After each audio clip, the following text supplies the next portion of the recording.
పని చెప్పుకోలేకపోయాం. ఈరోజు దళితుల తరపున పోరాడినందుకు తెలుగుదేశం పార్టీ దళిత నాయకులపైన ఎస్సీ ఎస్టీ కేసులు పెట్టిందండి ఈ ప్రభుత్వం.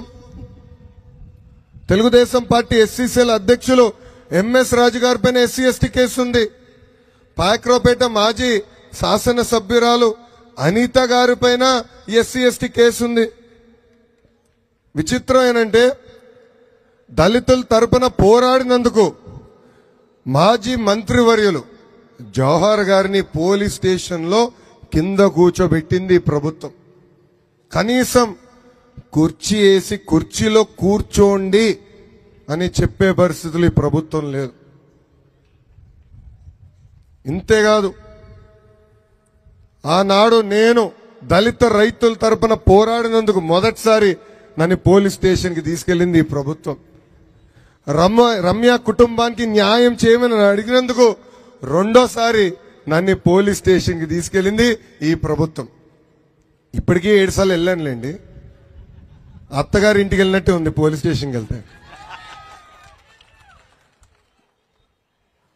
దళితుల తరపున అహర్నిశలు పోరాడింది తెలుగుదేశం పార్టీ.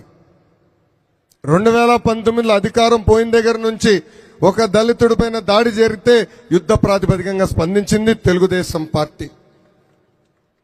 కావల్లో ఇట్లనే ఒక వ్యక్తి దగ్గర నుంచి ఏకంగా చెరువుల్ని ప్రభుత్వం లాగేసుకుంటే ఆ కుటుంబం ఆస్తి కూడా విడిపించింది తెలుగుదేశం పార్టీ. అది తెలుగుదేశం పార్టీకి ఉన్న చిత్తశుద్ధి. రాజేష్ అడిగాడు, ఈ ప్రచారం ఉంది దానిపైన ఏంటి మీ స్పందన?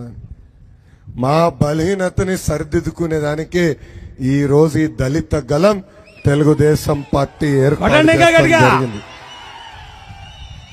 ఏం మన గలం వినిపిద్దామా? వినపడట్లేదు. వినిపిద్దామా? వినిపిద్దాం అని ఇంకొక ప్రశ్న. ఇప్పుడు విదేశీ విద్య అని ఒక గొప్ప పథకాన్ని చంద్రబాబు నాయుడు గారు ప్రవేశపెట్టారు. ఎందుకంటే మా పిల్లలు గవర్నమెంట్ స్కూల్లో చదువుకుంటారు, లేదా కొద్ది గొప్ప మేము కూడా సంపాదించుకున్నాం కాబట్టి ప్రైవేట్ స్కూల్లో కూడా చదివించుకుంటున్నాం. కానీ విదేశాలు పంపించి చదివించాలంటే మా వల్ల కాదు. దానికి ఒక గొప్ప పథకాన్ని మన పార్టీ నుంచి పెట్టారు. పెట్టినప్పుడు నందమూరి తారక రామారావు గారి పేరు, నారా చంద్రబాబు నాయుడు గారి పేరు, లేదా మీ పేరు, లేదా దేవాంశ్ బాబు పేరు పెట్టకుండా మీరు అంబేద్కర్ గారి పేరు ఎందుకు పెట్టారో విదేశీ విద్యకి? ఇది ఒకటే. రెండోది, అమరావతి మాస్టర్ ప్లాన్ అప్పుడే అమరావతిలో మీరు నందమూరి తారక రామారావు గారిది 125 అడుగుల విగ్రహం పెట్టొచ్చు. ఎవరు కాదంటారా? ఇక్కడ ప్రతి ఏరియాలోనూ మహామేతది ఇలా పెట్టారు కదా విగ్రహం, పెట్టారు లేదా? మరి అలాగే వాళ్ళు కూడా పెట్టకుండా 125 అడుగుల అంబేద్కర్ విగ్రహం పెడతాననే ఎందుకు అనాలి? మీకేంటి అంబేద్కర్ గారి మీద అంత ప్రేమ ఏంటి? అది మా వాళ్ళు చెప్పాలి. మీరు ఇప్పుడు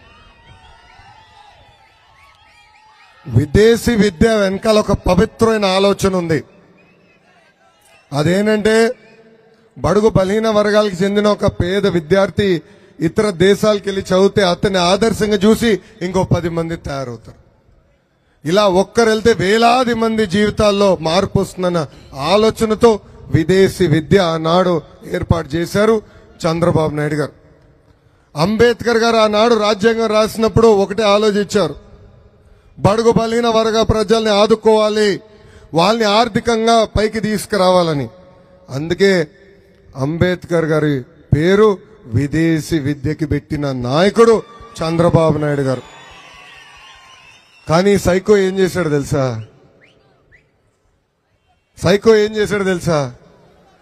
అంబేద్కర్ గారు పేరు తీసి సైకో జగన్ అని పెట్టాడు. దాన్ని సైకో జగన్ విదేశీ విద్య అంట. అంటే చూడండి, ప్రభుత్వానికి అంబేద్కర్ గారు అంటే ఎంత చిన్న చూపు. అందుకే ఆంధ్ర రాష్ట్రంలో అంబేద్కర్ గారు రాసిన రాజ్యాంగం అమలవుట్లా.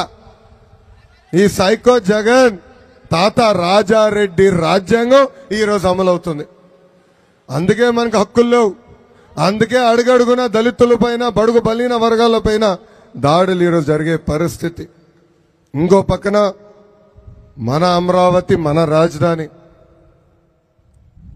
అనేక ఆరోపణలు చేశారు రాజధాని పైన. ఆనాడు బాబు గారు ఒకటే చెప్పారు, పరిపాలన సౌలభ్యం